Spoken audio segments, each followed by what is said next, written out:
नमस्कार दोस्तों। वोट चोर ज्ञानेश कुमार, वोट चोर एस संधू, वोट चोर विवेक जोशी, हां, यही सीधे वोट चोरी कर रहे हैं। और इसका सरगना कौन है, इसका षड्यंत्रकर्ता कौन है? नरेंद्र मोदी, अमित शाह। इनकी विचारधारा क्या है? वो चोरी की विचारधारा, वो दूसरे का हड़प लेने की विचारधारा, सबका खा जाने की विचारधारा, आरएसएस की, बीजेपी की विचारधारा।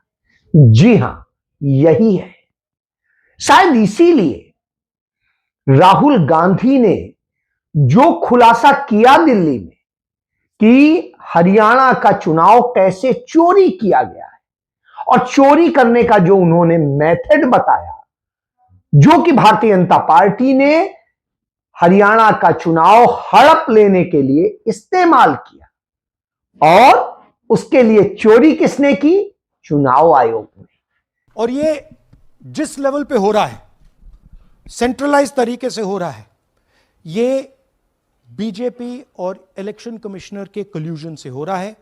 ये इलेक्शन कमीशन के बिना नहीं हो सकता है, ये एक इलेक्शन कमीशन की अथॉरिटी के बिना नहीं किया जा सकता है। क्योंकि अगर इलेक्शन कमीशन को डुप्लीकेट्स हटानी हो, पिक्चर्स हटानी हो, ब्राजीलियन फोटो नहीं डालनी हो, वो 2 मिनट का काम है। That is the fact. तो इन तीनों ने, और नरेंद्र मोदी जी ने और अमित शाह ने मिलकर हिंदुस्तान की डेमोक्रेसी को खत्म कर दिया है। हिंदुस्तान के कॉन्स्टिट्यूशन पर यह आक्रमण है, अंबेडकर जी के कॉन्स्टिट्यूशन पर यह आक्रमण है। और अब यही सिस्टम जो हरियाणा में लागू हुआ, उससे पहले महाराष्ट्र में, मध्य प्रदेश में, छत्तीसगढ़ में, यही सिस्टम बिहार में लागू होगा। इसी चुनाव आयोग ने, जिनके मैंने नाम लिए, तो जो राहुल गांधी ने बताया, वो सारी बातें खुद भारतीय जनता पार्टी के सीनियर लीडर्स ही साबित कर देते हैं बिहार चुनाव के दौरान। जी हां, राहुल गांधी ने यह भी बताया था कि बिहार के चुनाव में भी गड़बड़ करेंगे, और वो सामने आ गया। बिहार में भारतीय जनता पार्टी के राज्यसभा सदस्य, जो जिंदगी भर दिल्ली में रह रहे हैं, दिल्ली में घर है, दिल्ली में नौकरी है, दिल्ली में सब कुछ है, दिल्ली में 5 फरवरी 2025 को वोट डालते हैं और फिर चले जाते हैं बिहार में वोट डाल, और बिहार में वोट डालते हैं, और दोनों वोट डालने की फोटो वही शेयर करते हैं। इसके बाद में इसी तरीके से इनके नेता हैं ओझा, वो संतोष ओझा पूर्वांचल के अध्यक्ष हैं, जो भाजपा का पूर्वांचल सेल है, और वो भी यहां वोट डालते हैं दिल्ली में 5 फरवरी को, और वहां भी जाके डालते हैं। इसी तरीके से नागेंद्र हैं इनके, वो डालते हैं और वो डालते हैं। इसी तरह बहुत सारे नाम हैं, तो मैंने 3 नाम गिनाए। इतने सारे लोग हैं जो इसी तरह से करते हैं। और आप कहेंगे बस यही दिल्ली से? नहीं, हरियाणा से तस्वीरें आपको दिखा रहे हैं। ट्रेनों में भर भर के लोग भेजे गए कि जाइए वोट डालिए। वो वोट हरियाणा में भी डालते हैं, वहां भी डालते हैं। इसी तरीके से बिहार जा रहे हैं, कुछ लुधियाना से भेजे गए, और इसी तरह से कुछ लोग चंडीगढ़ से भी गए। इसी तरीके से वो गए हैं मध्य प्रदेश से, राजस्थान से, गुजरात से, तो बसों में भर भर के भेजे गए, और महाराष्ट्र से। अब आप सोचिए, और यूपी के जो बॉर्डर के जिले हैं, वहां के कितने सारे लोग इधर उधर दोनों तरफ बनवाए हुए हैं। आप सोचिए, आप कहेंगे अरे ये तो वोटर लिस्ट में गड़बड़ हो गई होगी। साहब, यदि एसआईआर ना हुई होती तो हम कहते गड़बड़ हो गई। यही कह के तो एसआईआर की गई थी कि बिहार से घुसपैठिए भगाने हैं। घुसपैठिए मिले नहीं। मिले कौन? इन्हीं के लोग। तो उन्हें बिल्कुल एज इट इज रखा गया, और उनको नंबर 1 कर दिया गया। इसीलिए वो 1.25 करोड़ वोट जोड़ गए। तो इस तरह से करके 1.25 करोड़ वोट भारतीय जनता पार्टी ने जोड़े हैं बिहार में, और जिन पर शक था कि वो कांग्रेस के, आरजेडी के या महागठबंधन के किसी भी के सदस्य हो सकते हैं या उनके करीबी हो सकते हैं, उनके वोटर हो सकते हैं, तो उनके नाम काट दिए गए। जिंदा को मुर्दा बता दिया गया, जो वहां परमानेंट रहता है उसे वहां से गायब कर दिया गया कि मिला ही नहीं, और इस तरह से करके किया। राहुल गांधी ने हरियाणा का बताया, तो हरियाणा में कैसे जस्टिफाई किया जाए यह काम चुनाव आयोग नहीं कर रहा है, भारतीय जनता पार्टी के नेता भी सीधे नहीं कर रहे हैं, मीडिया के जरिए करा रहे हैं। मोदी मीडिया का ही एक मीडिया है जिसका नाम है दैनिक भास्कर, उसका एक पत्रकार पलवल में उस घर में जाता है जहां के 66 वोट एक ही घर के थे, 66। तो वहां कहता है अरे वो तो 1 एकड़ का घर है, उसमें सैकड़ों लोग रहते हैं, तो 66 वोट है। साहब हम भी मान लेते हैं उसकी बात। तो हरियाणा में एक नियम और भी है, यहां परिवार का भी एक कार्ड बनता है, और जो परिवार का पूरा रजिस्टर बनता है उस परिवार पहचान पत्र वाले में, उसमें वो सारे लोग उस पते पे रहते ही नहीं है। 66 बालिग लोग जहां रह रहे हैं, यानी क्योंकि बगैर बालिग के तो वोट नहीं डाल सकते, तो आप समझ लीजिए कितना बड़ा परिवार होगा। 1 एकड़ में 66 ही नहीं रह सकते हैं, आप कह रहे हैं इतने रहते हैं। मेरा भी अपना घर इत्तेफाक से 1 एकड़ का है, और उसमें सारे भाई मिला के, बहन भी मिला लें, बहन नहीं रहती है हमारे साथ लेकिन मिला लें, पिताजी को भी मिला लें, और सबको मिला के भी कितने होते हैं। उसके बाद वोट कितने बनते हैं? 2, 2, 4, 2, 6 और 2, 8, तो यानी सिर्फ 8 वोट बन पाते हैं। अब आप सोचिए, तो इस तरह की स्थितियां हो और उसके बाद में कहानी बताई जाए, तो साहब 1 एकड़ के में हम भी रह रहे हैं और हमें लगता है कि ये इसमें बहुत छोटा पड़ रहा है। तो जब वह लगता है तो जो कहानी ये बताते हैं, और वो व्यक्ति जिसके घर के वोटर है वो भारतीय जनता पार्टी का नेता है।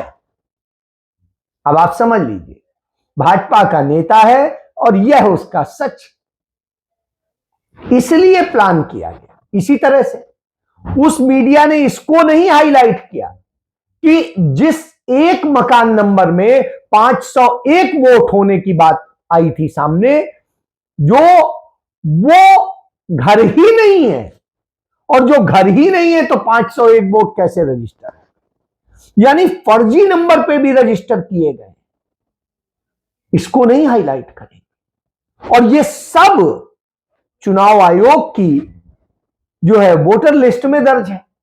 यानी आप खेल समझिए, राहुल गांधी ने यही तो कहा था कि सरपंच हैं मथुरा के और वोट डालते हैं आके पलवल में, और ऐसा नहीं कि सिर्फ पलवल में डालते हैं, वो वोट मथुरा में भी डालते हैं और पलवल में भी डालते हैं। सबसे बड़ा एग्जाम्पल, दालचंद जी बीजेपी के यूपी में सरपंच है, उनका बेटा यशवीर, ये देखो, ये यूपी में मिनिस्टर लक्ष्मी नारायण साहब के साथ बैठे हुए हैं, पीछे बैठे हैं। ये यूपी में वोट करते हैं और यही हरियाणा में वोट कर रहे हैं। इसमें देखिए, इसमें इन्होंने अपना पिता का नाम बदल दिया, मगर बात हमने पकड़ ली क्योंकि बेटे ने नाम नहीं बदला, तो बेटे का पिता का नाम दालचंद, और उधर उसने बदलने की कोशिश की मगर पकड़ लिया। और यह सिर्फ एक उदाहरण नहीं है, ऐसे हजारों वोटर हैं जो यूपी में वोट कर रहे हैं और फिर आकर हरियाणा में वोट करते हैं। इसलिए ये पूरा स्टैगर्ड प्रोसेस है कि भैया हरियाणा पे पहले होगा, फिर यूपी में बाद में होगा, फिर गुजरात में यहां होगा। ये पूरा जो स्ट्रक्चर बनाया गया है इसके लिए बनाया गया है। इसी तरह से तमाम सारे लोग, किसी के 1 जगह, किसी के 2 जगह, किसी के 4 जगह वोट। अब आप समझ लीजिए जब एसआईआर हो चुकी है बिहार में तो ये गड़बड़ कैसे? इसका मतलब है वोट चोर कोई और नहीं ज्ञानेश कुमार गुप्ता है, एसएस संधू है और विवेक जोशी है। और ये वोट चोर नरेंद्र मोदी अमित शाह के इशारे पर भाजपा आरएसएस की विचारधारा के साथ यह काम करते हैं, क्योंकि इसी तरह काम चल रहा है। और अब कोई निष्पक्ष नहीं रह गया, सेना भी निष्पक्ष नहीं रह गई। खुद सेना अध्यक्ष उपेंद्र द्विवेदी जिस तरह से आचरण करते हैं, बोलते हैं और जाते हैं, वो खुद बता देते हैं कि वो संघी पैंट वाले हैं, हाफ पैंट वाले। अंत में मैं सिर्फ एक ही बात करना चाहूंगा, एटीट्यूड, अडेप्टेबिलिटी और एबिलिटी। इसको हिंदी में मैं बताता हूं। एटीट्यूड मतलब होता है सकारात्मक दृष्टिकोण। तो उसके पहले मैं आपको एबिलिटी बताऊं, जिसको हम बोलते हैं क्षमता या सामर्थ्य। अगर तीनों में देखा जाए तो क्षमता या सामर्थ्य सबसे आखिरी में आती है, और ज्यादातर स्कूल कॉलेज में आजकल क्षमता या सामर्थ्य के ऊपर जोर दिया जाता है। लेकिन सरस्वती शिशु मंदिर में जब मैं यहां पढ़ता था तो मैंने देखा था कि एटीट्यूड और अडेप्टेबिलिटी में सबसे ज्यादा जोर दिया जाता था। मतलब क्या हुआ? एटीट्यूड का मतलब होता है सकारात्मक दृष्टिकोण, आशावादी होना, हर चीज के हमेशा पॉजिटिव के बारे में सोचना। शाखा वाले हैं और इसलिए वो इसी तरह से सेना का राजनीतिक इस्तेमाल करवा रहे हैं। तो अब आप समझ लीजिए ये सारी चीजें, यही बात तो राहुल गांधी बार बार कहते रहे, इंस्टीट्यूशन पर कब्जा कर लिया, सारा इंडिया स्टेट पर कब्जा है। सुप्रीम कोर्ट इनका है, हाई कोर्ट इनका है, तमाम दूसरे और चुनाव आयोग इनका है, ईडी, सीबीआई, इनकम टैक्स इनके हैं, पुलिस इनकी है, सारी व्यवस्थाएं इनके हाथ में। ये यही तो कर रहे हैं और यही किया। इसीलिए प्रियंका गांधी ने आज पहली बार भारत के इतिहास में किसी नेता ने चुनाव आयुक्तों के नाम लेकर के उन्हें चोर होने का नारा लगवाया। जी हां, आज आपके सामने मेरे भाई श्री राहुल गांधी ने सारी सच्चाई दिखा दी है। इनकी सारी सच्चाई सामने आ गई है। बिहार से इन्होंने 65 लाख वोट काटे। हरियाणा में इसी तरह से चुनाव हुआ था, 25 लाख वोट इन्होंने फर्जी लगवाए। 25 लाख फर्जी वोट। हरियाणा का सारा चुनाव चोरी कर लिया। चोरी की सरकार है हरियाणा में, और यहां की तैयारी कर रहे हैं। 65 लाख वोट कटवा के यही तैयारी यहां हो रही है। सुन लीजिए कौन है ये लोग, सुन लीजिए। कभी ज्ञानेश कुमार नाम सुना है? सुना है? नहीं सुना होगा, नहीं सुना होगा। कभी आपने एसएस संधू का नाम सुना है? नहीं सुना होगा। कभी विवेक जोशी का नाम सुना है? नहीं सुना होगा, क्योंकि अपने पद और आयोग के पीछे छुपे हुए हैं। लेकिन यही है चुनाव आयोग के सबसे ऊंचे अधिकारी, जो इस देश के संविधान के साथ, इस देश के लोकतंत्र के साथ खिलवाड़ कर रहे हैं। याद कर लो इनके नाम, याद कर लो, क्योंकि आप देश की जनता हो। आपके खून और पसीने से ये धरती सींची गई है, और इस धरती के साथ, हमारी मातृभूमि के साथ, हमारे संविधान के साथ आज खिलवाड़ हो रहा है। आपके अधिकारों के साथ खिलवाड़ हो रहा है। आपके अधिकारों को छीना जा रहा है, और यही 3 लोग छीन रहे हैं। इनके नाम मत भूलो, इनको पद के पीछे छुपने मत दो, इनको आयोग के पीछे छुपने मत दो। ये देश बहुत उदार है, सुन लीजिए तीनों, सुन लीजिए। ये देश बहुत उदार है, ये देश बहुत कुछ देता है, ये देश बहुत आगे बढ़ाता है। ये मां है हमारी, मां उदार होती है, लेकिन मां के अंदर दुर्गा की शक्ति भी होती है। और इस देश के साथ जो विश्वासघात करेगा उसे ये देश भूलेगा नहीं। आप सोचते हो आप रिटायर कर लोगे, चैन का जीवन जियोगे इस तरह का घोटाला करके? तो याद रखो, याद रखो, ये देश आपको नहीं भूलेगा।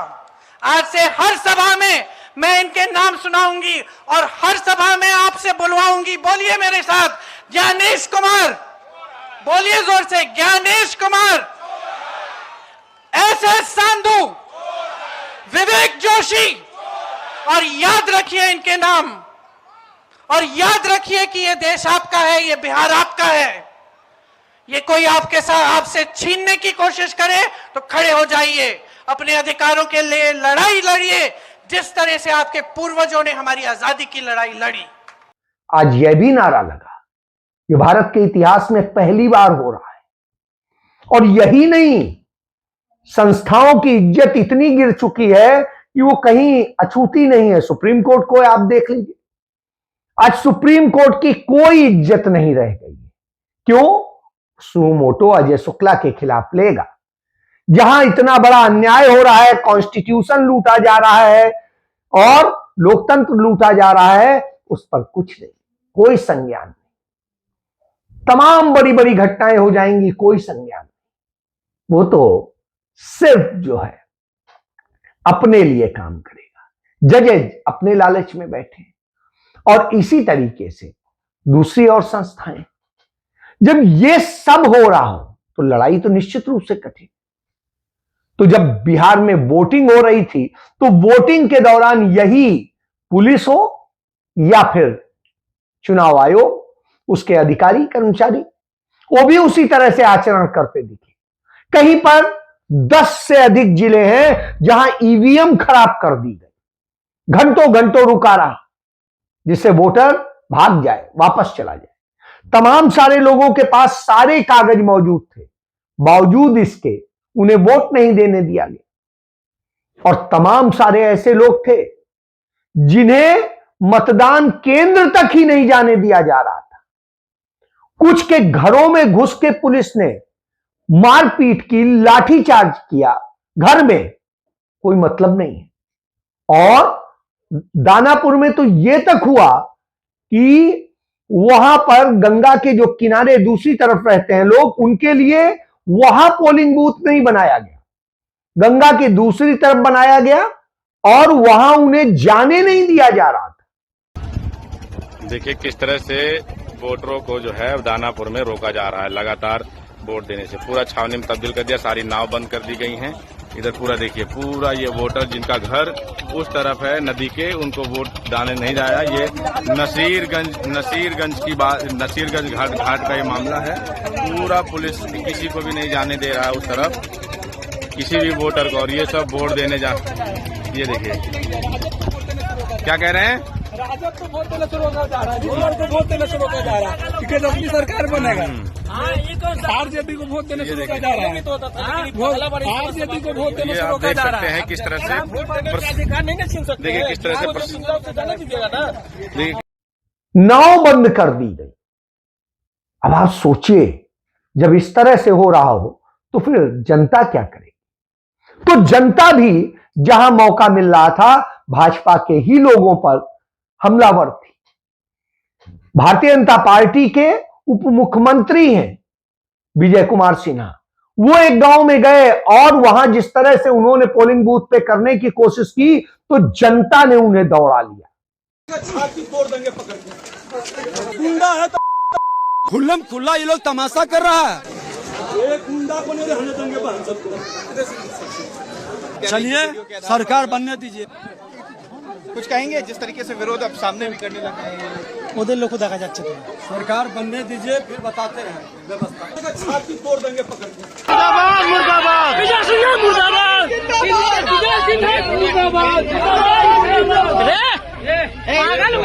एक चीज सुन लो, विजय सिन्हा जिंदाबाद हो गया।